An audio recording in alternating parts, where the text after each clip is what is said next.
بار دیگر درود به شما دوستان گرامی. اینک بازی که بین دسته‌های خوجند و دردوی برگزار گردید با حساب مساوی 0-0 به انجام رسید و بار اول در تاریخ خود دسته خوجند توانست که با بازی فینالی منتخبی راه یابد. این را ما با همه آن مخلصانی که حالا ما را تماشا میکنند و اصلا مخلصان خوجند و همچنین فوتبال بازان و دستاندرکاران این دسته را با این غلبهشون تبریک بگیم. هرچند غلبه نیست، حساب 0-0 یک امتیاز آورد، اما قدرتش با غلبه برابر بود. به همین ترتیب در این گروه خوجند با 4 امتیاز در زینه اول و طوری میبینیم دردوی هم 1 امتیاز گرفت و کوپدک با 3 امتیاز در زینه دوم جایگیر شدند.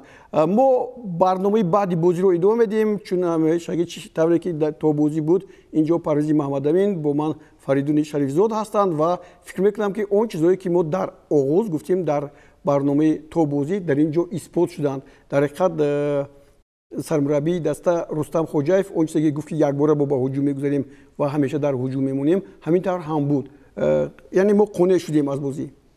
بله و سراول میخواستم البته تمام مخلصانی باشگاه آزاداری شهری خوجند رو با این موفقیت تبریک بگم. هر چیزی نباشد این باری اول در تاریخ باشگاه مذکور اتفاق افتاد و البته این پیروزی رو با تمام مردم فوتبال دوستی کشور عزیزمون هم تبریک میکنیم، به اون خاطر که چطور در برنامه پیش از بازی فریدون اشاره کرده بود امتیاز به دست آوردن در چنین رقابت ها امتیازهای عمومی تاجیکستان رو در رده‌بندی باشگاهی فوتبالی آسیا بالا میکند و باشد که همین گونه سلسله موفقیت ها بعداً باعث بیشتر شدن شماره دسته های ما در مسابقه زیر وصایت کنفرانسیه فوتبالی آسیا باشد.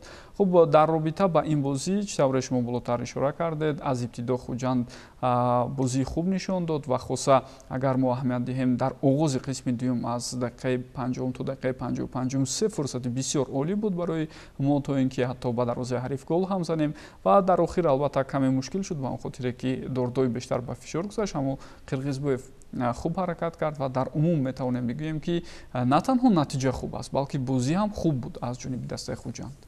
خب من هم با تبریکات هر دو شما همراه شده بار دیگر از نام خود تمام مخلصان دسته خوجند و اون نفرانی که به فوتبال توجه دارند، تمام مردم فوتبال دوستی کشورمون رو با این مظفریتی که خوجند به دست آورد تبریک می‌نماییم و باشد که دسته خوجند در مرحله پلی اوف که بر مقابل سوقدیانه است بازی غلبه به دست آورد و رقابت خود را در مسابقه دوم درجه کنفدراسیون فوتبال آسیا ادامه بدهد.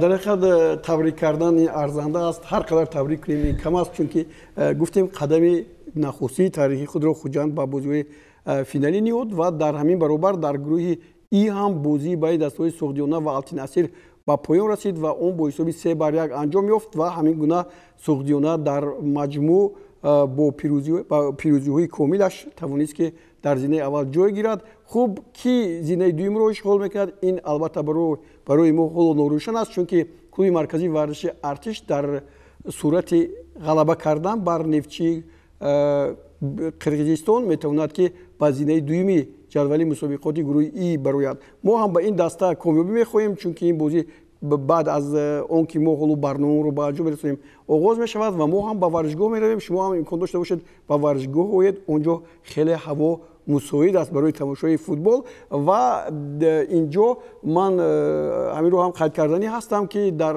اولین دقیقه ها فوتبال بازان دسته خوجند می توانستند که حساب رو باز کنند. یک دو ضربه پای در پای، یکی از جانب ارگاشف بود، بسیار هم زیبا بود، بسیار هم خوب بود، ولی من فکر میکنم که با همین نگاه نکرده ما باید بازی هم رو تغییر دهیم، اونه که با بازی نهایی میرویم. همینطور نیست؟ خب البته در بازی پلی اوف چون یک بازی است مربیان هم درک میکنند که باید خوب آماده شد و این رقابت مهم بود از همون جهتی که ما میتوانستیم امتیاز به دست آوریم در میان دیگر کشورها موقع خود رو بهتر کنیم در رده‌بندی کنفرانسیه فوتبال آسیا. از همین لحاظ مربیان هم درک میکردند که مساوی کافی است برای آنها، یعنی مهم نیست که غلبه به دست آوریم، مساوی میتواند ما رو به مرحله دیگر برد. شاید از همین لحاظ کمی هم بگویم فوتبال بازان هم آرام هم بودن در میدان ва бозии зебо ҳам нишон доданд. Аммо дар рақобати плей-офф ки як рақобат аст ки плей-офф аст аниқтараш аз як бозӣ иборат яъне аст. ки онҷо албатта масъулият бояд зиёдтар бошад ва фикр мекунам ки роҳбарияти дастаи Хуҷанд ҳам инро хуб дарк мекунанд ва бо мукаммал кардани ҳайат бо бигем ҳайати дасторо қавӣ кардан онҳо омодагии хуб ҳам хоҳанд дид. дӯстони гиромӣ, дар ҳақиқат ин бозие буд ки бозии баробар, тақрибан баробар, ба хотири он ки дар тӯбнигоҳдорӣ футболбозии дастаи дордои каме афзалият доштанд, 57 бар 43. дар дигар мавридҳо 16 зарба онҳо ба сӯи дарвоза заданд, мо 13 то, яъне тақрибан баробар аст. 4 зарбаи онҳо ба чаҳорчӯби дарвоза рост омад ва 3 зарбаи мо ба ҳамин тариқ омад. Хуб, инҷо боз шумо мебиед ки мо 3 зарбаи кунҷӣ задем, онҳо 2 зарбаи кунҷӣ заданд. Хуб, офсайд 2 то буд аз ҷониби футболбозии дастаи дурдой ба чашм расид. Як корти зарро мо гирифтем, вале дигар тақрибан баробар аст. Он 16 хатоҳо 16 бар 15. Хуб, яъне гуфтанам мумкин аст ки як бозие буд ки на танҳо натиҷааш инҷо муҳим буд, балки байни ҳарду даста бозӣ кардан ҳам аз Қирғизистон ҳам аз Тоҷикистон барои мухлисони ҳарду даста, хосусан барои мухлисони Тоҷикистон зарурати хос дошт. Аммо мо метавонистем инҷо ба пирӯзӣ ноил шавем. Чӣ мегӯед шумо? албатта имкон буд, ҳамон тавре ки шумо болотар ишора кардед, дар оғози қисми якум 2 фурсати хуби зарбазанӣ ва баъдан дар оғози қисми дуюми бозӣ ки онҷо 3 имконият буд, 2 тоаш барои Ҷаҳонгир Эргашев ва як фурсати дигар барои Далер Ёдгуров буд, агар хато накунам, ки имкониятҳо ба вуҷуд оварда шуд. Хайр, ин футбол аст, албатта на ҳама вақт гӯем ҳуҷумҳои ташкил мекарда ба гол оварда мерасонанд, аммо муҳимтарин чизе ки бояд ишора шавад дар бозии дастаи Хуҷанд, ҳамин шаб онҳо бо тамоми нерӯ, бо тамоми ҳастӣ ва имконияте ки доштанд бозӣ карданд. Ин бисёр хуб аст. Одатан вақте даста тамоми қувва ва нерӯи худро дар майдон мегузорад, ҳатман натиҷаи мусбӣ ба даст меояд. Яъне онҳо дар лаҳзаҳои зарурӣ зуд ба қафо баргашта прессинг мекарданд, мавқеиятҳои озодро ба ҳариф намегузоштанд ва агар фурсат ҳам пайдо шуд барои зарбазанӣ ба футболбозии дастаи дордой, тавассути садгузориҳо, тавассути якдигарро дастгирӣ кардан, ба ҳамдигар кӯмак расондан, мавқеи якдигарро ишғол карда пур кардан, онҳо ҳаракат карданд ки садди гӯем нақшаҳои ҳариф шаванд ва ин натиҷа дод. Дар умум фикр дорам ҳамин услуб ва тарҳи бозии онҳо бисёр хушбинкунанда буд. дар ҳақиқат дуруст мегӯед, 55% садгузории онҳо ба мувофиқат ноил шудааст. Дар тӯбрабоӣ ҳам 56.7 аз ҷониби дастаи Хуҷанд, яъне бартарӣ доштанд. Дар муборизаи ҳавоӣ 14 бар 10 аст. Ин ҳам мо инҷо пирӯз будем. Хуб, аллакай дар бораи гуфтам зарбаҳои кунҷӣ мо дар инҷо пешсаф будем. Яъне мо агар бо рафти бозӣ нигоҳ кунем, ин ҳамун зарбае буд ки ҳоло маҳз бозигари мо Далер зад ва ин метавонист бо гол анҷом ёбад. Инҷо ҳам бубинед як ҳолати ниҳоят олӣ, як то не, ҳатто 3-4 ҳолате дошт капитани дастаи Хуҷанд ки тӯбро ба самар расонад. Вале чизи дигаре ки ман мехоҳам инҷо гӯям, имрӯз дар баъзе ҳолатҳо инҷо бубинед чӣ гуна як хатои муҳофизатгарони дастаи дордой барои капитани мо чӣ гуна, барои Эргашев чӣ гуна ҳолатро ба вуҷуд овард, аммо зарба зада натавонист. Фикр мекунам ки дар имрӯз аз ҳама бозигари беҳтарин дар ҳайати дастаи Хуҷанд ин дарвозабони мо буд. Дарвозабони мо Шорух Қирғизбоев дар ҳақиқат бисёр олӣ бозӣ кард ва коҷо ӯро ҳар лаҳза зери борони тир мегирифт. шумо фикр мекунам ба ҳамон суоли худ ҷавоб гирифтед ки пеш аз бозӣ карда будед барои чӣ Шорух Қирғизбоев дар ҳайати асосӣ аст. Ва дар умум як чиз дар марҳилаи гурӯҳӣ ҷоми конференсияи футболи Осиё аз Хуҷанд ба ман писанд шуд ки бубинед онҳо дар ду рақобате ки нишон доданд кӯшиш мекунанд ки дар даҳаи аввал аллакай ба задани гол даст ёбанд ва то ҷое ҳам бозиро оромтар намоянд. Яъне бо ҳуҷумҳои пай дар пайи худ, бо ҳуҷумҳои бо суръати худ онҳо хеле ҳам хуб ҳунарнамоӣ мекунанд дар 10 дақиқаи аввал ва ин бисёр ҳам хушҳолкунанда аст ки дар ин бозие ки муҳимам буд, онҳо ман ростӣ интизор будам ки Хуҷанд шояд каме ҳам бо эҳтиёт бозиро оғоз намояд, вале бубинед ба мисли бозӣ бар муқобили рақиби якуми худ Хуҷанд дар оғоз хеле ҳам фаъол буд ва метавонист ки ба мисли ҳамон рақобати якумам дар даҳаи аввал гол занад. дар ҳамин тарҳам ҳаст. Ҳоло бубинед дар хати мудофиа ё худ хати дифоъ мо бисёр зебо бозӣ кардем, чунки бозигароне ки дар марказ буданд онҳо тавонистанд ки дар вақташ ба қафо нишинанд ва ҳамун тарҳи бозии 4-4-2 дар муқобили 4-4-3 ки инҷо дурдӯи пешрӯи худ карда буд беҳтар буд. Баъдан бубинед ки аз масофаи дур зарбаҳо ниҳоят кам буданд. ин ҳам инҷо камакак барои танҳо мураббиёни масалан мураббии дастаи Хуҷанд, балки дигар мураббиён ҳам ҳаст ки чаро мо аз дур зарба намезанем. Аз дур зарбаҳо аз ҳама нез хатарнок буданд. Имрӯз мо тақрибан ягон зарбаи аз масофаи дур надидем.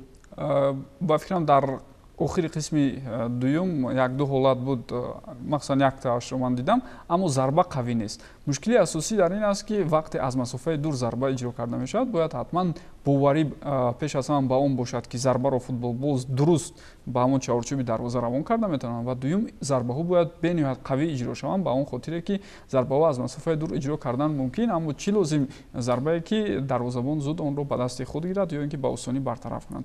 Барои ҳамин зарбаҳо аз масофаи дур бартарии асосияшон ин аст ки бо нерӯ ё қувваи зиёде иҷро карда мешаванд ва бисёр дақиқ ҳастанд ки дар бисёр мавридҳо дарвозабон онҳоро бартараф карда наметавонад. Ба хотири зарба набошад, яъне ба хотири омор набошад, балки як зарбаи қавӣ ҳадафрас бошад.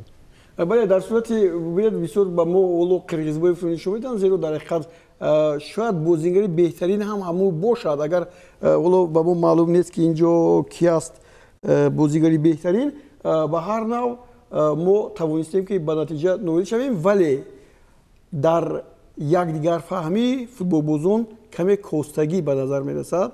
Дар ин бобат мо бояд кор кунем, чаро ки мо чанд пасҳое ки медиҳем беунвон ҳастанд. қабул кардани тӯб бигирем аз ҷониби Кароматулло Саидов масалан бисёр вақт қабул карда мешавад, аммо ирсоле ки ӯ мекунад ирсолҳояш хато мебиёянд. Яъне ҳамин чизҳо, ҳамин нозукиҳое ки оло ҳаст, оло бинед ин зарбаи Сканян буд ва Кашуба ҳам ба мисалан бисёр ҳам сол дида будани худ нигоҳ накарда имрӯз хуб бозӣ кард. Бисёр зарбаҳои қавӣ зада шуданд дар ҳам қисми якум ва ҳам қисми дуюм. Ман намедонам дар ин лавҳае ки ба наворҳое ки аз рафти ин бозӣ ба мо нишон медиҳанд ин чиз ҷой дорад ё не, вале ба ҳар нав мо фикр мекунем ки натиҷаи 0-0 ин натиҷаи бозии ҳарду даста аст ва хуб ҳам шуд ки масалан Хуҷанд ба бозиҳои минбаъда рохат гирифт. Барои дилпурии мухлисон мо фикр мекунем ки ҳоло дар чемпионати Тоҷикистон як лаҳза танаффус эълон мешавад баъди даври аввал ва инҷо гузариши футболбозон ба назар гирифта мешавад. Ба хотири он ки мо тавонем ки аз марҳилаи финалии минтақаи марказ ба бозиҳои нимниҳоии умуман ғарби Осиё бароем, чунки шояд бо Ҳиндустон бозӣ мекунем ё худ намедонам бо кишварҳои араб, онҷо бояд ки Хуҷанд боз ду-се бозингаре бигирад ки ба онҳо такя карда тавонад. Яъне бозингарони хубе ки тавонанд ки бозисозии ҳамин дастаро ба уҳда гирифта бошанд. Имрӯз бинед дар масалан марказ мо надидем ки масалан як бозингари қобиле бошад ки бозиро ба худ бигирад ва бубинад ки кадом бозингар дар куҷо холӣ асту тӯбро партояд. Ҳамин тавр ҳаст ё не? бале, ва агар шумо аҳамият дода бошед бо вуҷуди он ки барои мисол як гурӯҳи рақобатҳо дар кишвари мо сурат гирифта истодааст, агар мо барои мисол албатта ҳайати клуби марказии варзиши артишро бо ҳайати дастаҳои дигар муқоиса кунем, дар феҳристи бозигарони эҳтиётӣ мебинем ки мо чанд нафар футболбоз дорем, дастаҳои дигар чанд нафар футболбоз. Ва айнан ҳамин гуна ҳолат дар дастаи Хуҷанд ҳам дида мешавад. Феҳристи бозигарони эҳтиётии мо бисёр кӯтоҳ ва гӯем интихоб кардан аз байни онҳо кори мушкил аст барои мураббиён. Курсияшон кӯтоҳ аст. Бале, бояд пурра бошад. Мо фикр дорам, намедонам акнун ин чиз мумкин ба баъзе аз мушкилиҳои берун аз футболӣ, яъне молиявӣ ҳам шояд рабт дошта бошад, аммо дар умум бигирем ҳамин чиз дида мешавад ва ҳатто дар баъзе аз бозиҳои лигаи олии футболи кишвар ҳам ҳамин чизро дида метавонем ки дар курсии бозигарони эҳтиётӣ интихоб бениҳоят кам аст. Барои мисол 5 нафарро иваз кардан мумкин, аммо дар он ҷо 5 нафар баъзан вақт номнавис нашудаанд. Ин фикр дорам мушкилие ҳаст ки дар ҳамаи бошгоҳҳои кишвар дида мешавад ва бояд он ҳаллу фасл шавад. Ба ҳар ҳол ҷалби футболбозони хуб ва дорои лаёқати олӣ, махсусан дар маркази майдон ки бозии дастаро гардон карда тавонанд лозим аст. Дуни муҳофизатгаре ки ҳоло дар Хуҷанд ҳастанд, Эҳсон Бобоев ва Кароматулло Саидов, бештар инҳо тахрибкор ҳастанд ва ҳангоми баргардонидани ҳуҷумҳои ҳариф албатта сифатҳои беҳтари бозии худро нишон дода метавонанд. Махсусан дар ин бозӣ ва бозии гузашта Эҳсон Бобоев ҳамин корро хуб анҷом дод. Аммо нафаре ки бевосита эҷодкор бошад ва фурсатҳоро ба вуҷуд орад, кам дида мешавад. Яъне лаёқати чунин корҳоро анҷом анҷом додан барои баъзе аз футболбозон гӯем ба назар намерасад.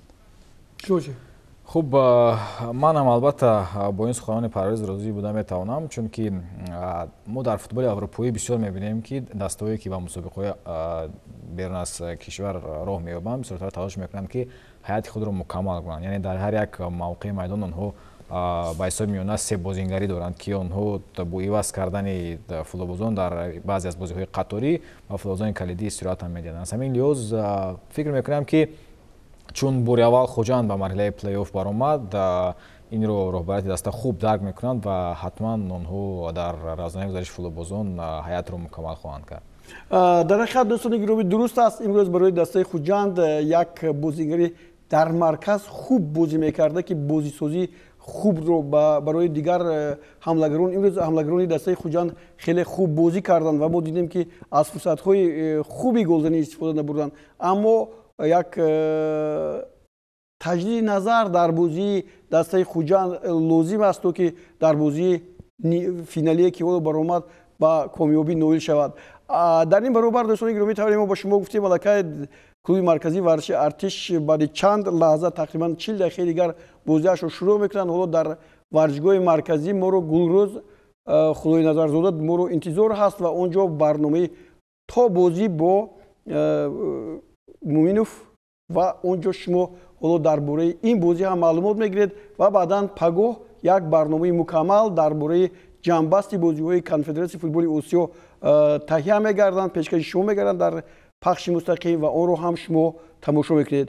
бо ҳамин суханҳо дӯстони гиромӣ бо умеде ки дастаи клуби марказии варзиши Артиш ҳам ба комёбӣ ноил шавад ва ба зинаи дуюми ҷадвали мусобиқот барояд, зеро таъсири ғалаба ба кайфиятти бозиҳои дастаҳои клубҳои Тоҷикистон дар ҷомҳои конфедератсияи футболи Осиё таъсир мерасонад.